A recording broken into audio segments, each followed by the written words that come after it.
نحمده ونصلي على رسوله الكريم الصلاة والسلام على أفضل المسلمين الصلاة والسلام على أفضل النبيين الصلاة والسلام على خاتم النبيين فأعوذ بالله من الشيطان الرجيم بسم الله الرحمن الرحيم اللهم صل على سيدنا مولانا محمد في الأولين والآخرين وفي الملائكة على يوم الدين اللهم انزل المقد المقرب عندك یوم القیامہ۔ اللہ تعالیٰ کا لاکھ لاکھ شکر ہے کہ تھوڑا سا اس نے وقت فارغ کیا ہے کہ یہاں بیٹھ کر دین کی کچھ باتیں سیکھ سکیں اور سکھا سکیں۔ اللہ تعالیٰ سے دعا کو ہو کہ جو کچھ یہاں پر ہم سیکھیں اور سکھائیں، اللہ تعالیٰ ان تمام باتوں پر عمل کرنے کی توفیق عطا فرمائے۔ آج جو کچھ میں آپ کو بتاؤں گی اس کا عنوان ہے قدردان۔ قدردان صرف اللہ کی ذات ہے جو صحیح معنوں میں قدر کرتا ہے۔ حدیث قدسی ہے، حضرت عبداللہ بن عباس رضی اللہ تعالیٰ عنہ رسول پاک صلی اللہ علیہ وسلم سے روایت کرتے ہیں کہ رسول پاک صلی اللہ علیہ وسلم نے اپنے پروردگار سے یوں روایت کی، اللہ تعالیٰ نے قلم سے دست قدرت کا حکم دیا۔ قلم سے یعنی دست قدرت کا حکم، قلم دست قدرت کا حکم، تمام نیکیاں اور برائیاں لکھوا دی۔ پھر ان کی وضاحت یوں فرمائی، جس نے کسی نیکی کا دل سے ارادہ کیا مگر اس پر عمل نہ کر سکا تو اس کے نامہ اعمال میں کامل نیکی کا ثواب لکھ دیا جاتا ہے۔ اگر دل میں نیکی کا ارادہ کرنے کے بعد اس پر عمل پیرا بھی ہوا تو اس کے نامہ اعمال میں 10 سے لے کر 700 تک نیکیاں لکھ دی جاتی ہیں، بلکہ 700 سے بھی کہیں زیادہ نیکیوں کا ثواب لکھ دیا جاتا ہے۔ اور اگر کسی نے ایک برائی کا ارادہ دل میں کیا لیکن اس پر عمل نہیں کیا یا برائی کر نہ سکا، اللہ تعالیٰ اس کے نامہ اعمال میں ایک نیکی کا ثواب لکھ دیتا ہے۔ لیکن اگر برائی کا ارادہ کر کے اس پر عمل بھی کر گزرا تو اس کے نامہ اعمال میں محض ایک برائی لکھی جاتی ہے۔ بخاری شریف اور مسلم شریف کی حدیث ہے یہ۔ زندگی میں جتنے بھی کام کرتے ہیں وہ 2 طرح کے ہوتے ہیں، اچھے یا برے، یعنی نیکی یا برائی۔ نیکی ہم اس لیے کرتے ہیں کہ اس پر ہم اللہ تعالیٰ سے اجر کی امید رکھتے ہیں۔ برائی سے ہم اس لیے بچنا چاہتے ہیں کہ اس پر ہمیں اللہ تعالیٰ کے عذاب کا اندیشہ ہوتا ہے۔ نبی کریم صلی اللہ علیہ وسلم نے فرمایا، الدین یسر، دین آسان ہے۔ صحیح بخاری میں فرمایا گیا ہے۔ یہ ہمیں بھی کہا گیا ہے کہ تم میں سے بہترین وہ ہے جو لوگوں کے لیے آسانی پیدا کرے۔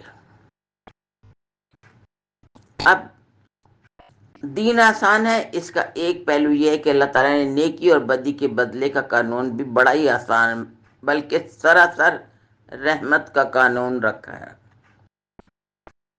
اور اس قانون کی وضاحت مجھے بالا حدیث قدسی میں کر دی گئی ہے۔ نبی کریم صلی اللہ علیہ وسلم کے قول، فعل اور عمل کو سنت کہتے ہیں، یعنی آپ صلی اللہ علیہ وسلم نے جو کچھ کہا، جو کچھ کیا اور جو کچھ کر کے دکھایا وہ آپ صلی اللہ علیہ وسلم کی سنت ہے۔ اور احادیث عام طور پر قرآن پاک کی تشریح ہوتی ہیں۔ احادیث عام طور پر قرآن پاک کی تشریح ہوتی ہیں۔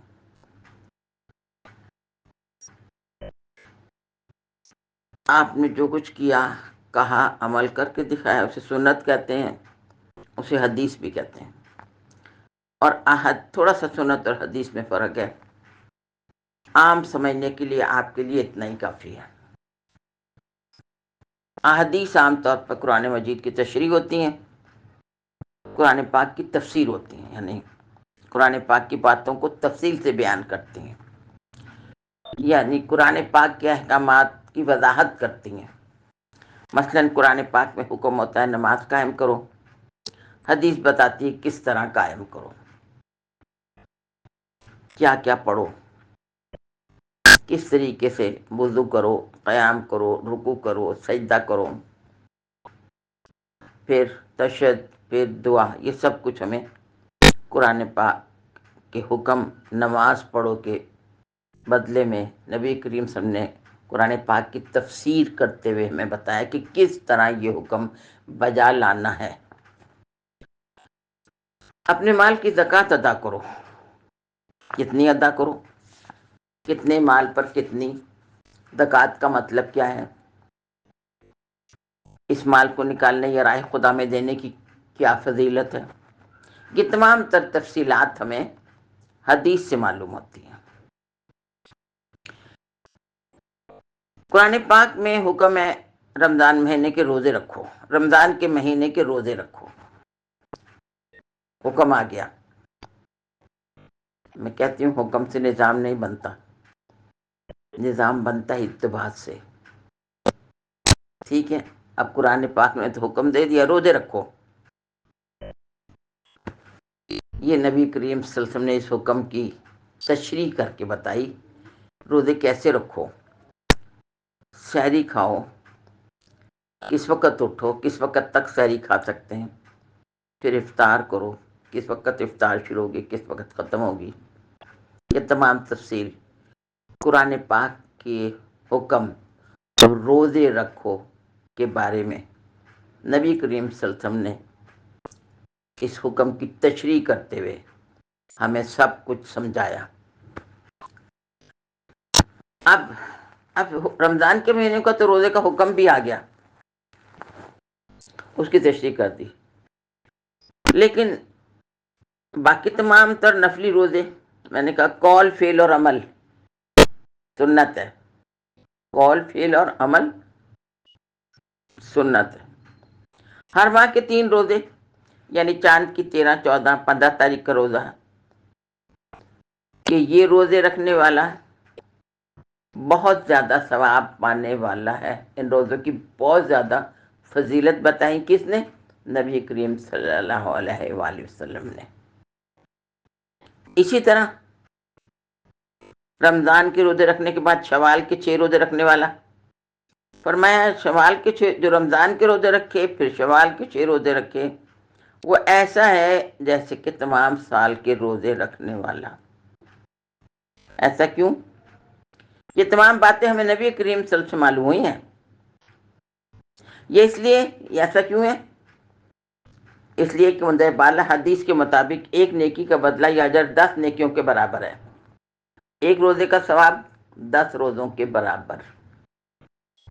ٹھیک ہے، روزہ پورا ایک نیکی ہے ہماری۔ ایک روزے کا ثواب، ایک روزہ برابر ہے 10 روزوں کے۔ 30 روزے ہوئے برابر ہے 10 ماہ کے روزوں کے۔ اب 10 ماہ کے روزے تو ہم نے رکھ لیے، سمجھو رمضان کے روزے رکھ کے، اس میں شوال کے 6 روزے ملائیں، ایک روزہ 10 کے برابر، 6 روزے 2 ماہ کے روزوں کے برابر ہو گئے۔ اب یہ تو عام ہو گیا، اس لیے نبی کریم صلی اللہ علیہ وسلم نے فرمایا یہ، یعنی شوال کے جو رمضان کے روزے رکھے، اس کے بعد شوال کے بھی روزے رکھے، وہ ایسا ہے جیسے پورے سال کے روزے اس نے رکھے۔ یہ تو عام بندے کے لیے ہے، ٹھیک ہے، عام۔ لیکن اس حدیث میں ایک اور بات بہت ہی اہم ہے سوچنے سمجھنے کی، کیا؟ کہ اللہ اضافہ کر دیتا ہے جس کے لیے وہ چاہے۔ حدیث قدسی میں کیا ہے کہ ایک نیکی کا ثواب 10 نیکی کے برابر، اور اللہ اضافہ کر دیتا ہے جس کے لیے چاہے، کسی کو، یعنی ایک کے بدلے 10 ہر ایک کے لیے، باقی کسی کے لیے ایک کے بدلے 100، کسی کے لیے 500، کسی کے لیے 700، کسی کے لیے 7000۔ ممالک کے کل ہے، مختار ہے، اس کی مرضی ہے، جس کو جتنا چاہے عطا کرے۔ اس لیے کہا کہ وہ اضافہ کر دیتا ہے جس کے لیے چاہتا ہے، اور اس کی عطا کی کیا بات ہے کہ کتنا وہ اضافہ کرتا ہے۔ اللہ ایک ایسا مہربان ہے، یقین کریں، کسی سے مانگیں ایک دفعہ، دو دفعہ، تین دفعہ جائیں گے مانگنے کے لیے تو کہے گا بس کرو بھائی، یہ تو بار بار ہی آ جاتا ہے۔ ہم کسی کے بار بار مانگنے پر ناخوش ہوتے ہیں۔ اللہ تعالیٰ ایک ایسی ہستی ہے کہ ہمارے نہ مانگنے پر ناخوش ہوتا ہے، وہ ہمارے بار بار مانگنے پر خوش ہوتا ہے۔ تو سب سے زیادہ قدردان کون ہوا؟ اللہ کی ذات۔ جتنا ہم زیادہ مانگتے ہیں اتنا وہ ہم سے زیادہ خوش ہوتا ہے۔ وہ داتا ہے، جتنا مرضی مانگو وہ دیتا چلے جائے گا، اس کے دین میں کمی نہیں آئے گی، اس کا خزانہ بھرا ہوا ہے۔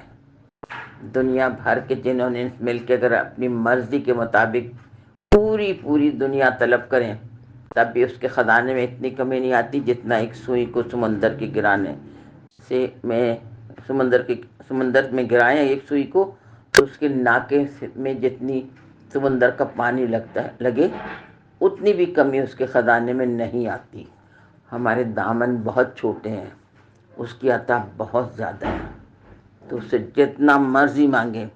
اور وہ واحد ہستی ایسی ہے جو مانگنے پر خوش ہوتی ہے اور نہ مانگنے پر ناراض ہوتی ہے۔ سورہ بقرہ میں انفال فی سبیل اللہ کے ضمن میں یہ بات کہی گئی ہے۔ سورہ بقرہ آیت نمبر 261۔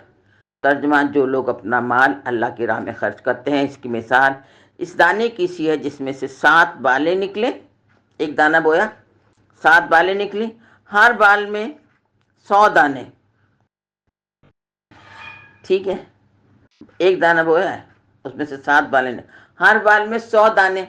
ہر بال میں 100 دانے کا مطلب یہ ہوگا ایک کے بدلے 700 ہو گئی۔ ہر بال میں 100 دانے، بویا ایک ہے اور 100 دانے، ہم نے 700 دانے پائے ہیں اس میں سے۔ اور اللہ تعالیٰ آگے کا کیا کہا گیا؟ اللہ تعالیٰ جسے چاہے بڑھا چڑھا کر دے، یعنی اس سے بھی زیادہ دے سکتا ہے۔ اور اللہ تعالیٰ کشادگی والا اور علم والا ہے۔ کشادگی والا، بہت دینے والا، جتنا آپ مانگیں گے اس سے بہت زیادہ دینے والا۔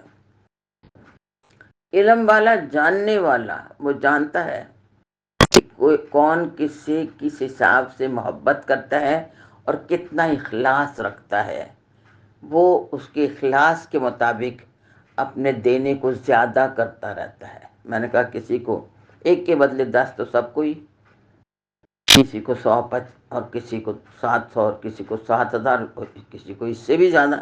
وہ داتا ہے، جتنا مرضی جس کو مرضی دے، کوئی اس کو پوچھ نہیں سکتا۔ 1 کے بدلے 10 کے اجر والی حدیث کا ذکر بھی قرآن پاک میں موجود ہے۔ سورہ انعام میں اللہ تعالیٰ نے فرمایا، سورہ انعام آیت نمبر 160، ترجمہ: نیکی کا اجر 10 گنا دیا جائے گا۔ نیکی کا اجر 10 گنا دیا جائے گا۔ تو جو بات حدیث میں کہی گئی ہے وہ قرآن مجید سے ماخوذ ہے، اور نبی کریم صلی اللہ علیہ وسلم جو کچھ فرما رہے ہیں وہ قرآن پاک کی تشریح ہے۔ یہ بات قرآن پاک میں بہت واضح ہے کہ کسی کا کوئی نیک عمل کبھی بھی ضائع نہیں کیا جاتا۔ کوئی نیک عمل کبھی ضائع نہیں ہو سکتا۔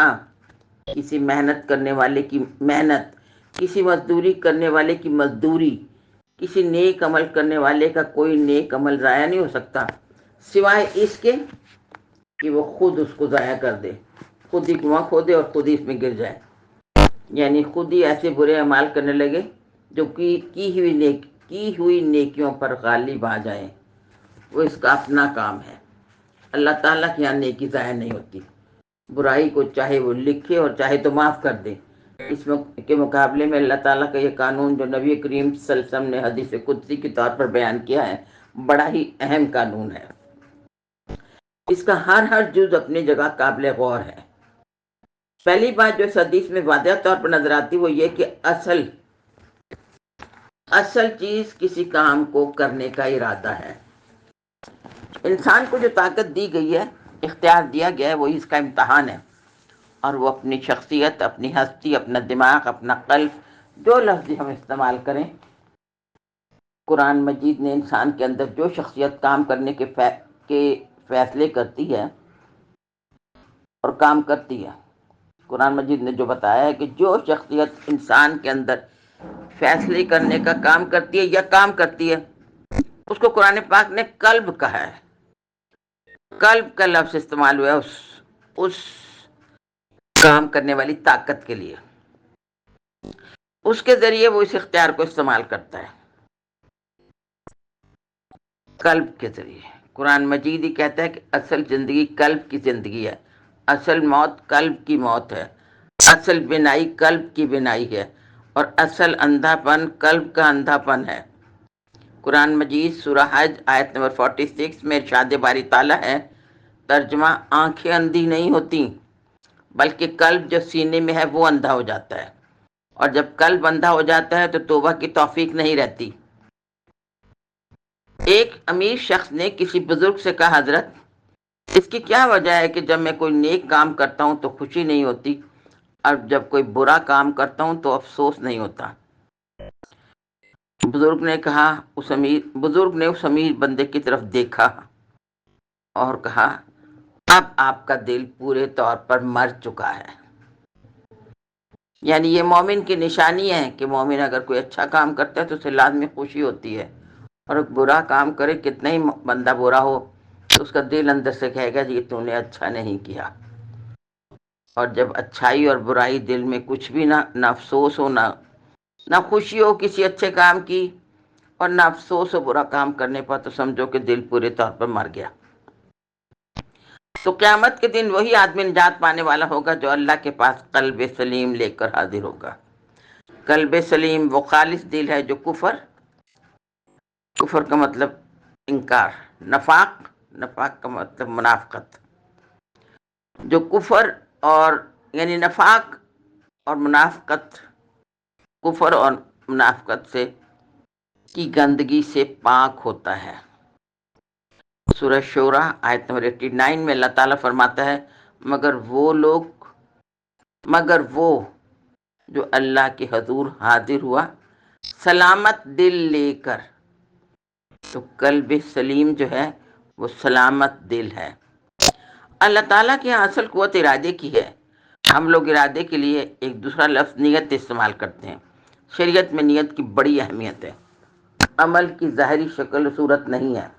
اس عمل کے لیے جو نیت کی جاتی ہے وہ اصل بات ہے۔ آدمی نے اللہ تعالیٰ کے آگے جواب دہ ہونا ہے۔ جب بھی بندہ نیکی کا پختہ ارادہ کرتا ہے، پھر وہ نیک کام کرے یا نہ کرے، ایک نیکی اس کے نامہ اعمال میں لکھ دی جائے گی، کیونکہ نیکی کا ارادہ ہی اصل بات ہے۔ جب نیکی کا ارادہ کرے گا تو نیک کام کرے گا نا، اور جب نیک کام کرے گا تو آگے بھی بڑھے گا۔ اس کا مطلب یہ ہوا کہ ارادہ کرنا خود ایک نیکی ہے۔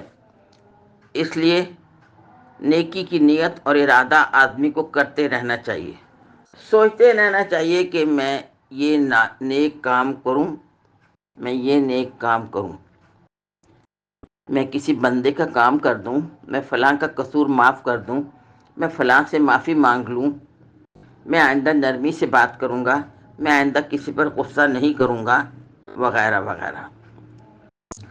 زندگی کے جو بھی دائرے ہیں، معاش کمانے کے ہیں، اولاد کے ہیں، رشتہ داروں، پڑوسیوں، ماں باپ کے، اپنے نفس کے، اللہ کی عبادت کے، اللہ کی اطاعت کے، نماز، روزہ، زکوٰۃ، حج وغیرہ، ان سب کے اندر ایک ہی اصول ہے کہ آدمی نیکی کرنے کا ارادہ کرتا رہے۔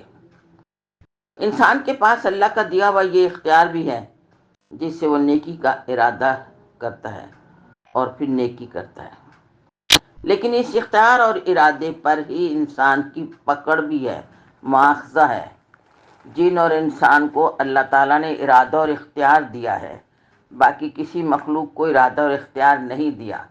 جس مخلوق کو جس کام پہ لگایا، سورج، چاند، ستارے، زمین، آسمان، جس کو جو کام دیا گیا وہ اپنا کام روٹین کے حساب سے کر گئے، ان کو ارادہ اور اختیار نہیں ہے، وہ اللہ کے حکم کے پابند ہیں۔ صرف جنات اور انسان اللہ تعالیٰ کے ارادہ اور اختیار پر ہیں، یعنی ان کو مکلف بنا دیا گیا ہے، اور اسی ارادہ اور اختیار پر انسان اور جنات کی پکڑ ہے۔ جو چیزیں اختیار سے باہر ہیں، ہمارے ارادے کے اندر نہیں آ سکتی، وہ دین کے لحاظ سے کتنی اچھی ہوں آدمی ان کے لیے جواب دہ نہیں ہوتا۔ مثلا نماز کا معاملہ لیتے ہیں، وضو کرنا، نیت کرنا، نماز کے لیے قیام کرنا، نماز کے ارکان ادا کرنا، یہ سب ہمارے اختیار میں ہے۔ اگر ہم یہ سب کچھ نہیں کرتے تو ہم اللہ تعالیٰ کے سامنے جواب دہ ہوں گے۔ لیکن نماز میں دل کی توجہ ہمارے اختیار میں نہیں ہے۔ دل کے اندر تو وسوسے آئیں گے، دل کے اندر طرح طرح کے خیالات بھی آئیں گے۔ اس دنیا کی پریشانیاں، معاش کا فکر، بچوں کی پڑھائی کی فکر، بچوں کی فیس دینے کا مسئلہ، غرض بے شمار قسم کی پریشانیوں میں انسان گھرا رہتا ہے۔ جو امیر لوگ ہیں وہ دولت کمانے اور دولت کمانے کے ذرائع ڈھونڈنے میں ہر وقت پریشان رہتے ہیں۔ بہرحال گھریلو پریشانیاں ہر ایک کو لاحق رہتی ہیں، اس لیے دل کے اندر وسوسے اور طرح طرح کے خیالات تو آئیں گے ہی۔ ان کے لیے کوئی جواب دہی نہیں ہے۔ دل کو ان خیالات سے پاک رکھنے کی کوشش نہ کی تو جواب دہی ہو سکتی ہے کہ تم نے کتنی کوشش کی کہ دل میں خیالات اور وسوسے نہ آئیں۔ اس کوشش کے لیے علماء کرام نے کہا ہے کہ نمبر 1، نماز کو ترجمے سے یاد کیا جائے اور دھیان مطلب کی طرف رکھا جائے نماز کے اندر، یہ ایک کوشش ہے۔ نمبر دو یہ کہ نماز کو الگ تھلگ جا کر ادا کیا جائے، لیکن یہ تو عورتوں کے لیے ہے نا، الگ تھلگ مصلی لے جائیں، وہاں نماز نہ پڑھیں جہاں سارے لوگ باتیں کر رہے ہیں۔ آدمیوں کے لیے یہ ہے کہ مسجد میں اعتکاف کی نیت کرتے ہوئے داخل ہوں، دھیان نماز کے مطلب پر رکھیں اور اپنے آپ کو حالت اعتکاف میں سمجھتے ہوئے پوری کوشش کریں کہ دھیان اللہ کی طرف رہے۔ امام غزالی رحمۃ اللہ علیہ نے احیاء العلوم میں فرمایا ہے کہ اگر انسان مومن بندہ نماز میں 4 جگہ حاضر ہوتا ہے تو نماز 100% قبول ہو جاتی ہے۔ نمبر 1، کہاں پر حاضر ہونا ہے؟ تکبیر اولیٰ کے وقت، جب ہم نے پہلی مرتبہ کہا اللہ اکبر تو ہمیں حاضر رہنا ہے اس وقت۔ اللہ تعالیٰ معاف کرے، ہماری یہ حالت ہوتی ہے کہ جلدی جلدی وضو کیا، مصلی پہ کھڑے ہوئے، کہا یہ ہے کہ منہ میرے کعبے کی طرف، کعبے کو نہ تصور میں رکھا نہ اللہ کی ذات کو تصور میں لے کے آئے، فوراً کہا اللہ اکبر اور ہاتھ باندھ لی اور ثنا پڑھنی شروع کر دی۔ ایسا نہیں ہے۔ پہلا تکبیر اولیٰ جس وقت کہنا ہے پڑھتی ہوں اللہ تعالیٰ کے لیے، تو غور سے کھڑے ہو کر قدم جما کر یہ کہنا ہے کہ پڑھتی ہوں اللہ تعالیٰ کے لیے۔ اب دوسری جگہ کہاں حاضر ہونا ہے؟ اہدنا الصراط المستقیم، جب ہم کہیں اہدنا الصراط المستقیم تو ہمیں پتہ ہو کہ کون سی صراط مستقیم، کون سی صراط مستقیم، کون سی سیدھا راستہ ہم مانگ رہے ہیں۔ وہ راستہ جو ہمیں اللہ کی ذات سے ملا دے۔ کیا نماز پڑھتے وقت ہماری توجہ ہوتی ہے اسے صراط مستقیم کی طرف؟ نمبر 3، رکوع میں جب کہیں سبحان ربی العظیم تو اس عظیم ذات کی طرف ہماری توجہ ہو۔ نمبر 4، سجدے میں جب کہیں سبحان ربی الاعلیٰ تو اس اعلیٰ مرتبت ہستی کا مرتبہ ہمارے دماغ کے اندر ہو کہ وہ کتنا اعلیٰ ہے۔ اگر نماز میں ان 4 جگہ حاضر ہیں تو نماز 100% قبول ہو جائے گی، اور اگر صرف تکبیر اولیٰ کے وقت بھی حاضر ہیں تو نماز قبول ہو جائے گی۔ اللہ تعالیٰ معاف کرے، اکثر ایسا ہوتا ہے کہ نماز میں تکبیر اولیٰ سے لے کر سلام پھیرنے تک حاضر نہیں ہوتے، بس جلدی جلدی وضو جو ہے فٹافٹ نماز پڑھ رہے ہوتے ہیں، دل کہیں دھیان کہیں۔ یعنی اگر ان 4 جگہ پر سے کسی جگہ بھی حاضر نہ ہوں تو اس کا مطلب ہے کہ اس نے اللہ کے حضور حاضر ہونے کی کوشش ہی نہیں کی، اس پر مواخذہ ہوگا۔ باقی نماز میں اپنے آپ وسوسے آنے پر مواخذہ نہیں ہوگا۔ اس کا مطلب یہ ہے کہ نماز میں خشوع کی کمی ہے تو اضافہ مطلوب ہے، لیکن لازمی نہیں۔ یاد رکھیں کہ حاضری ضروری ہے، حضوری اللہ تعالیٰ خود ہی عطا فرما دیں گے، لیکن جیسا خشوع ہے، جتنا خلوص ہے، اس کے لحاظ سے اجر ملے گا۔ اجر نیت پر ہے۔ اب دیکھیے اللہ تعالیٰ کا کتنا بڑا کرم ہے کہ 1 کے بدلے میں 10 تو ہر ایک کو دے گا، لیکن یہ خلوص پر ہے کہ کسی کو 1 کے بدلے میں 100 کسی کو 500، کسی کو 700، اور کسی کو اس سے بھی زیادہ، جتنا وہ دینا چاہے، جتنا بندے کا خلوص ہوگا۔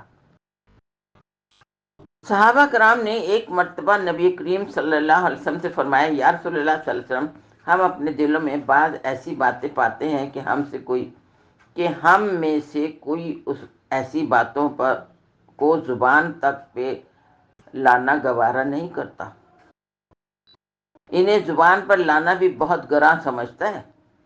آپ صلی اللہ علیہ وسلم نے فرمایا، کیا تم اس چیز کو اپنے دلوں میں پاتے ہو؟ انہوں نے کہا جی ہاں۔ آپ صلی اللہ علیہ وسلم نے فرمایا، یہی ایمان صریح ہے۔ صحیح مسلم کی حدیث ہے۔ اس لیے کہ چور تو اسی جگہ جاتا ہے جہاں مال ہوتا ہے، جہاں ایمان ہوگا وہیں پر شیطان بہکانے کے لیے جائے گا نا۔ فرمایا کہ یہ ایمان صریح ہے، اس لیے کہ چور تو اسی جگہ جاتا ہے جہاں مال ہوتا ہے، جہاں پر جتنا زیادہ مال ہوتا ہے وہاں پر ڈاکو اتنا زیادہ ڈاکے ڈالتے ہیں۔ وسوسہ ہی تو شیطان کا ایک اختیار ہے، اس کے علاوہ کوئی اختیار اس کو نہیں دیا گیا۔ وہ ہم سے ہاتھ پکڑ کر کام نہیں کروا سکتا، نہ ہمارے پاؤں پکڑ کر غلط راستے پر ڈال سکتا ہے۔ ایک ہی اختیار اس کے پاس ہے کہ دل میں وسوسے ڈالتا ہے، دل میں خیال ڈالتا ہے، اور اس وسوسے پر اگر ہم کام کریں اس کے کہنے میں آ جاتے ہیں، اگر انہیں ٹال دیں تو رب کی طرف مڑ جاتے ہیں۔ کسی شخص نے ایک بزرگ سے سوال کیا، ہمارے دل میں بے شمار خیالات آتے ہیں، کیا علاج کریں؟ فرمایا، دل تو ایک سڑک ہے، اس پر اچھی گاڑیاں بھی چلتی ہیں، بری گاڑیاں بھی چلتی ہیں، اس سڑک پر گھوڑے بھی چلیں گے، گدھے بھی چلیں گے، یہ انسان کے پاس کی بات نہیں ہے۔ ہماری کوشش ہونی چاہیے کہ اچھے خیالات دل میں لائیں، نیکی کی بات سوچیں، نیکی کے عزائم دل میں لائیں، اللہ کا ذکر کرنے لگیں، بری باتوں کو ذہن سے نکالنے کی طرف توجہ ہی نہ دیں، اس طرف توجہ نہیں دینی، بس اللہ کا ذکر کرنے لگنا ہے خود ہی اپنے آپ۔ اللہ تعالیٰ نے امت محمدی صلی اللہ علیہ وسلم کی عمریں کم ہونے کی وجہ سے انہیں کچھ مہینے، کچھ دن اور کچھ راتیں ایسی عطا فرمائی ہیں جن میں عبادت کرنے کا ثواب عام مہینوں، عام دنوں اور عام راتوں سے 1000 گنا زیادہ ہے۔ مہینوں میں محرم، رجب، ذی اور ذی الحج، دنوں میں یوم عاشوراء، یوم عرفہ اور یوم جمعہ، راتوں میں شب معراج، شب برات اور شب قدر۔ صحیح بخاری میں عبداللہ بن عمر رضی اللہ عنہ کی سند سے روایت ہے کہ انہوں نے اللہ کے رسول صلی اللہ علیہ وسلم کو یہ فرماتے ہوئے سنا، گزشتہ امتوں کے مقابلے میں تمہاری عمر اتنی ہے جتنا عرصہ نماز عصر سے لے کر مغرب تک کا ہوتا ہے۔ نماز عصر سے مغرب تک کا عرصہ چھوٹا عرصہ ہے نا یہ۔ اہل توریت کو آپ صلی اللہ علیہ وسلم نے فرمایا، اہل توریت کو توریت دی گئی، انہوں نے اس پر عمل کیا یہاں تک کہ عین دوپہر کے وقت وہ عاجز آ گئے، ان کو ایک قرات کا مطلب کسی چیز کا 24واں حصہ دیا گیا، 4/6، ٹھیک ہے، ان کو ایک قرات دیا گیا۔ پھر سے بتاتی ہوں، اہل توریت کو توریت دی گئی، انہوں نے اس پر عمل کیا یہاں تک کہ عین دوپہر کے وقت وہ عاجز آ گئے، ان کو ایک قرات دیا گیا۔ نمبر 2، پھر اہل انجیل کو، نصارہ کو انجیل دی گئی، انہوں نے نماز ظہر سے نماز عصر تک اس پر عمل کیا، پھر وہ بھی عاجز آ گئے، انہیں ایک قرات عطا کیا گیا، انہیں بھی ایک قرات عطا کر دیا گیا۔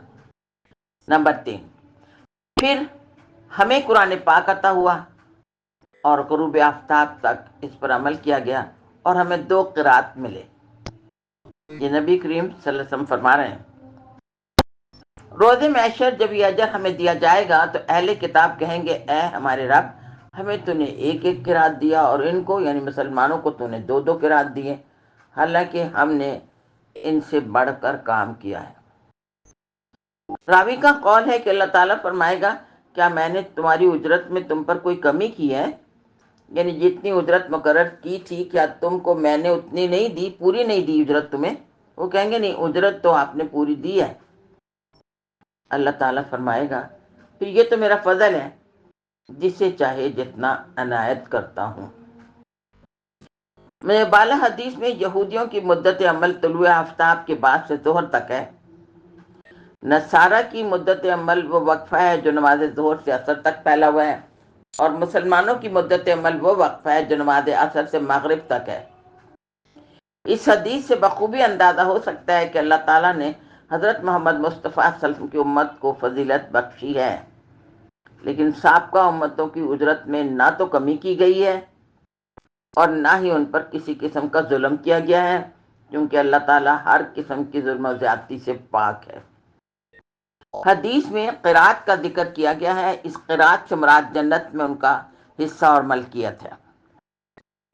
جنت میں سب سے کم درجے والے اور کم ملکیت والے شخص کو بھی اس کی خواہش سے 10 گنا زیادہ اجر دیا جائے گا۔ اس صورت میں قرات سے مراد مکمل اور کامل بہت بڑی اجرت ہے۔ اہل کتاب کو غصہ اس لیے نہیں آیا کہ ان کی حق تلفی ہوئی یا ان کو اجرت کم ملی، بلکہ ان کے غصے کا سبب وہ حسد ہے جو ان کے دل میں امت محمدی صلی اللہ علیہ وسلم کی فضیلت کی وجہ سے موجود ہے۔ امت محمدی صلی اللہ علیہ وسلم پر اللہ تعالیٰ نے اپنا فضل فرمایا ہے، وہ جسے چاہے جو چاہے عطا کرتا ہے، وہ اپنے اس کرم و فضل کے لیے کسی کو جواب دہ نہیں ہے، وہ مالک کل ہے، اس کی مرضی۔ قرآن پاک سورہ آل عمران آیت نمبر 26 میں فرمان الہی ہے، ترجمہ مالک الملک حقیقی بادشاہ ہے۔ اے اللہ، اے حقیقی بادشاہ، اے بادشاہت کے مالک، تو جسے چاہتا ہے بادشاہت دیتا ہے اور جسے چاہتا ہے بادشاہت چھین لیتا ہے، اور تو جسے چاہتا ہے عزت دیتا ہے اور جسے چاہتا ہے ذلت دیتا ہے۔ بھلائی تیرے ہی ہاتھ میں ہے، بے شک تو ہر چیز پر قادر ہے۔ تو بھلائی اور قدرت صرف اور صرف اللہ کی ذات کے پاس ہے۔ داؤد علیہ السلام سے ایک مرتبہ اللہ تعالیٰ نے فرمایا، ترجمہ اے داؤد، تو بھی چاہتا ہے اور میں بھی چاہتا ہوں، اگر تو میرے چاہنے میں راضی ہو جائے گا تو میں تجھے تیرے چاہنے میں پورا ہو جاؤں گا، یعنی میں تجھے تیرے چاہنے پر تجھے جو کچھ تو چاہے گا میں تجھے نواز دوں گا، اور اگر تو میرے چاہنے میں راضی نہیں ہوگا تو میں تجھے تیری چاہت میں پھنسا دوں گا، پھر بھی وہی ہوگا جو میں چاہتا ہوں۔ بنی اسرائیل اللہ تعالیٰ کی لاڈلی قوم تھی، لیکن اپنی نافرمانی، سرکشی، ہٹ دھرمی اور ضدی پن سے گمراہ ہوتی چلی گئی۔ قرآن پاک سورہ زمر آیت نمبر 9 میں فرمان الہی ہے، ترجمہ کیا عالم اور جاہل برابر ہو سکتے ہیں؟ سورہ ہود آیت نمبر 24 میں فرمان الہی ہے، کیا ایک اندھا اور بہرا دوسرا دیکھنے والا اور سننے والا برابر ہو سکتے ہیں؟ سورہ طٰہٰ آیت نمبر 88 میں فرمان الہی ہے، کیا وہ لوگ جنہوں نے ایک گونگے بچڑے کے متعلق کہا وہ تمہارا بھی معبود ہے اور موسیٰ کا بھی، ان کے برابر ہو سکتے ہیں جنہوں نے کہا اللہ کے سوا کوئی معبود نہیں؟ سورہ آل عمران میں فرمایا گیا ہے نا، اللہ کے سوا کوئی معبود نہیں۔ کیا وہ لوگ جنہوں نے کہا، سورہ توبہ آیت نمبر 30، ترجمہ یہودی بولے عزیر اللہ کے بیٹے اور نصرانی بولے عیسیٰ اللہ کے بیٹے ہیں، ان کے برابر ہو سکتے ہیں جنہوں نے کہا، سورہ اخلاص آیت 1 اور 2، اللہ ایک ہے اور بے نیاز ہے۔ کیا وہ لوگ جنہوں نے کہا اللہ فقیر ہے اور ہم غنی ہیں، ان کے برابر ہو سکتے ہیں جنہوں نے کہا اللہ غنی اور ہم محتاج ہیں؟ کیا وہ لوگ جنہوں نے کہا کیا تمہارا رب ہمارے لیے دسترخوان نازل کر سکتا ہے، ان کے برابر ہو سکتے ہیں جنہوں نے کہا اے رب تیرے ہاتھ میں ہی ہر بھلائی ہے؟ کیا وہ لوگ جنہوں نے کہا ہم نے سن لیا اور نافرمانی کی، ان کے برابر ہو سکتے ہیں جنہوں نے کہا ہم نے سنا اور اطاعت کی؟ کیا جنہوں نے کہا جاؤ تم اور تمہارا رب جا کر لڑو، ہم تو یہاں بیٹھے ہیں، ان کے برابر ہو سکتے ہیں جنہوں نے کہا اے نبی صلی اللہ علیہ وسلم، آپ ہمیں جس جگہ جا کر لڑنے کا حکم دیں گے ہم اس جگہ جا کر لڑیں گے؟ کیا مندرجہ بالا لوگ کسی طرح بھی آپس میں برابر ہو سکتے ہیں؟ جب عمل میں برابر نہیں نافرمانی، سرکشی، بے ادبی اور ہٹ دھرمی میں پیش تو اجر میں کیسے برابری کی توقع کر سکتے ہیں؟ حضرت امام احمد بن حنبل رحمۃ اللہ علیہ نے اپنی سند میں بہزہ بن حکیم سے روایت کیا ہے، جس کو بہزہ اپنے والد حکیم سے اور ان کے والد ان کے دادا سے روایت کرتے ہیں کہ نبی کریم صلی اللہ علیہ وآلہ وسلم نے فرمایا، تم لوگ 70 امتوں کے خاتمے کے بعد وجود میں آئے ہو، یعنی امت مسلمہ 70 امتوں کے خاتمے کے بعد وجود میں آئی ہے۔ تم لوگ 70 امتوں کے خاتمے کے بعد وجود میں آئے ہو، تم لوگ اللہ کے نزدیک ان امتوں میں سے سب سے زیادہ بہتر اور باعزت ہو۔ مندرجہ بالا حدیث کو امام ترمذی نے 3001 میں اور ابن ماجہ نے حدیث نمبر 4288 میں بیان کیا ہے۔ اس کی سند حسن ہے۔ تو ہم اللہ تعالیٰ کی پسندیدہ امت ہیں۔ کتنی محبت سے اللہ تعالیٰ ہمیں اپنی قدردانی کی یقین دہانی کروا رہا ہے۔ سورہ بنی اسرائیل آیت نمبر 19۔ ترجمہ: اور جو آخرت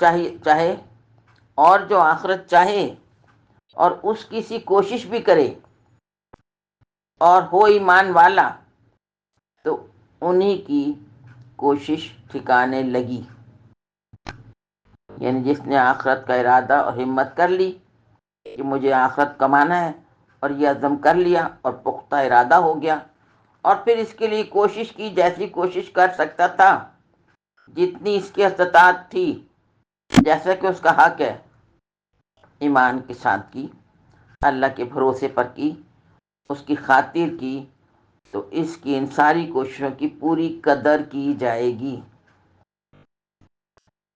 یعنی ان کو قبول کیا جائے گا اور ان کو پورا اس کوشش کا بدلہ دیا جائے گا۔ کیوں؟ کیونکہ اللہ تعالیٰ زبردست قدردان ہے۔ تو ایک کے بدلے 10 تو ہر ایک کے لیے ہے۔ اس کے بعد وہ جس کو دینا چاہے اور جتنا دینا چاہے، وہ بہترین قدردان ہے۔